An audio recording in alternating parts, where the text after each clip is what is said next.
E aí galera, tudo bom? Eu sou Bia Feng e seja bem-vindo à dimensão C137.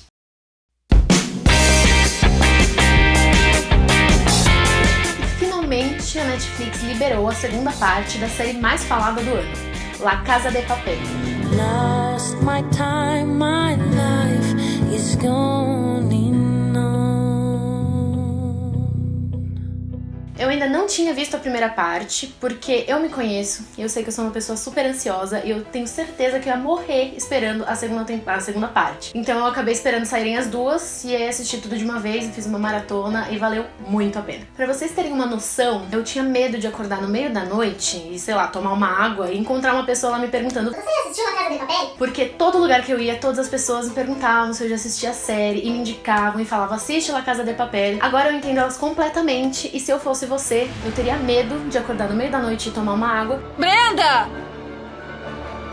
Porque provavelmente eu vou aparecer lá e perguntar: Você já assistiu La Casa de Papel? Agora pra você, que como eu, já assistiu todos os episódios de todas as partes, eu trago para vocês uma lista com 6 momentos tensos de se explodir a cabeça. Não literalmente.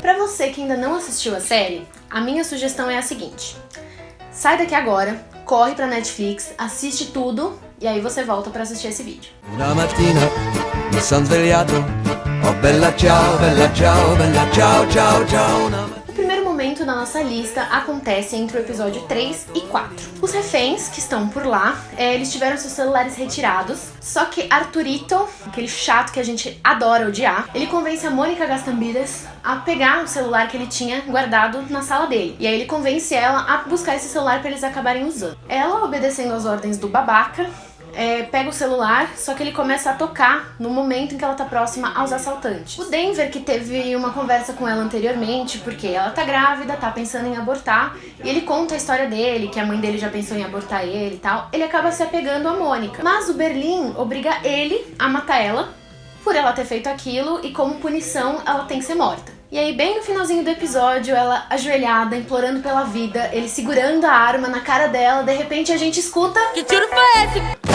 Que tiro foi esse? Que tal arraso? Que tiro foi esse?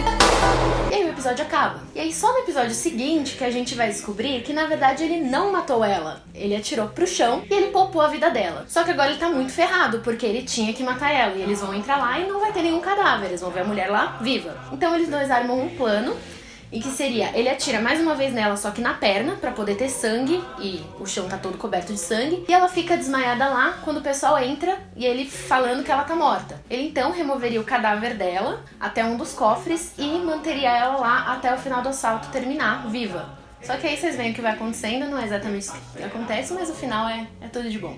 A cena tensa é quando a Raquel descobre o local em que eles usavam como esconderijo para se prepararem para o assalto. A inspetora Murídio tem um insight, assim, e ela acaba descobrindo, junto com a ajuda dos policiais, o lugar onde eles estavam escondidos antes de entrarem na Casa da Moeda. Como ela não estava em condições para dirigir, ela pede para o Salva, nosso querido professor, pra poder levar ela até esse lugar. Então, o que a gente acaba vendo nessa cena? A gente vê o lugar inteiro cheio dos planos dos assaltos. A gente vê vários objetos ali espalhados que com certeza foram tocados pelas pessoas que estavam lá dentro. E a gente vê vários policiais coletando esses objetos pra fazer uma análise. Ao mesmo tempo, a gente vê também algumas cenas do Salva dentro do carro com uma cara um pouco assustada. Pra piorar um pouco a situação, aparecem uns flashbacks do pessoal na mansão, entre eles o professor e o Berlim cantando aquela música querida que não sai da nossa cabeça. E seppellire la sua montagna, oh bella ciao, bella ciao, bella ciao, ciao, ciao. E tocando nos objetos, então isso vai comprovando cada vez mais que eles estavam naquele lugar e eles estavam mexendo naquelas coisas. Então a temporada acaba, na versão que a Netflix fez, com essa divisão entre duas partes, acaba a primeira parte aí. Agora você me disse se eu iria conseguir viver sem saber a segunda parte logo em seguida. Não, não ia. E a segunda parte, então, só que a gente vai descobrir que aquela situação toda foi forjada pelo professor. Todos aqueles objetos, todos aqueles planos, tudo ali foi milimetricamente calculado e colocado por ele, para caso alguma situação como essa acontecesse. A protagonista da nossa próxima cena é a explosiva Tóquio. A Tóquio, junto com os outros companheiros, estão bem nervosos porque o professor não entra em contato com eles há um tempo. E ela acaba surtando e ela vai descontar no Berlim, que está encarregado da operação toda, e ela ameaça a vida do Berlim. Como lição, o Berlim acaba prendendo a Tóquio num carrinho, em uma das cenas que pra mim tem a melhor fotografia, que tem uma cena muito legal. Então ele simplesmente empurra ela pra fora da Casa da Moeda pela porta da frente, jogando ela literalmente nas mãos dos policiais.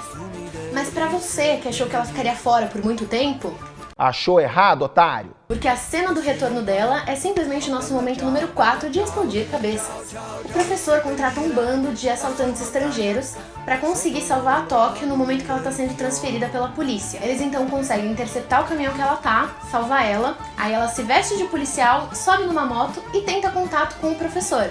Só que no momento ele está um pouco ocupado, como vocês bem se recordam. Então, a única ideia que ela tem é voltar para Casa da Moeda. Ela entra em contato também com o Rio e ela deixa uma pista para ele, dando a entender que ela precisa que as portas estejam abertas. Então ela vai com a sua moto, furando o bloqueio de todos os policiais, correndo, digno de filme de Velozes e Furiosos, e ela entra dentro da Casa da Moeda triunfalmente. Ângelo é um dos inspetores que está envolvido no caso e ele acaba sofrendo um acidente, só que ele sabe a verdadeira identidade do professor. Então a polícia acaba usando isso como um chamariz para conseguir capturar o tal professor. O que eles fazem? Eles vão pro hospital, se vestem de médicos e tudo mais, entram num quarto que eles dizem ser do Ângelo e levam isso pra imprensa, que acaba anunciando que o Ângelo acordou e que agora ele está bem. Logo, eles imaginam que o professor vai entrar lá e vai tentar dar um fim ao Ângelo, já que ele sabe a sua identidade. O professor, com a ajuda do Berlim, ele percebe que isso tudo pode ser uma emboscada. Então ele mesmo arruma um plano para não ser pego. Ele divulga uma falsa audição para palhaços. Então o que acontece? O hospital inteiro fica repleto de palhaços. Entre eles, o professor tá vestido de um. Aí ninguém vai saber quem é palhaço, quem tá indo pra onde, todo mundo fica louco lá dentro. E durante esse tempo, o professor ele acaba entrando num quarto que tá cheio de crianças e ele tá segurando um coelhinho. Aí de repente a cena muda pro quarto falso, da onde o Ângelo estaria, e a porta começa a se mexer. E o policial que tá se fingindo de Ângelo, ele vira pra porta apontando a arma e quando a porta se abre tem uma criança segurando o coelhinho. Que na verdade tem uma câmera dentro do seu olho e o professor tá assistindo tudo de fora, sem estar envolvido nessa situação toda, podendo ver que realmente era uma armadilha. Como vocês já sabem, o Berlim tem uma doença terminal e ele também não é muito apegado às pessoas, ele não tem muitos sentimentos. Porém, no seu último momento de vida, ele tem um ato nobre. Enquanto o pessoal tá escapando, a polícia tá se aproximando bastante do túnel que eles construíram. Então, o Berlim, com o intuito de tentar atrasar os policiais, ele manda o Helsinki e a Nairobi irem entrando no buraco, que ele vai dar uma segurada neles lá. Então ele pega aquela metralhadora, aquela arma gigante que eu não lembro o nome, e começa a atirar nos policiais. Ele tá junto com a Ariadna, que foi aquela menina lá que ele acabou tendo um caso.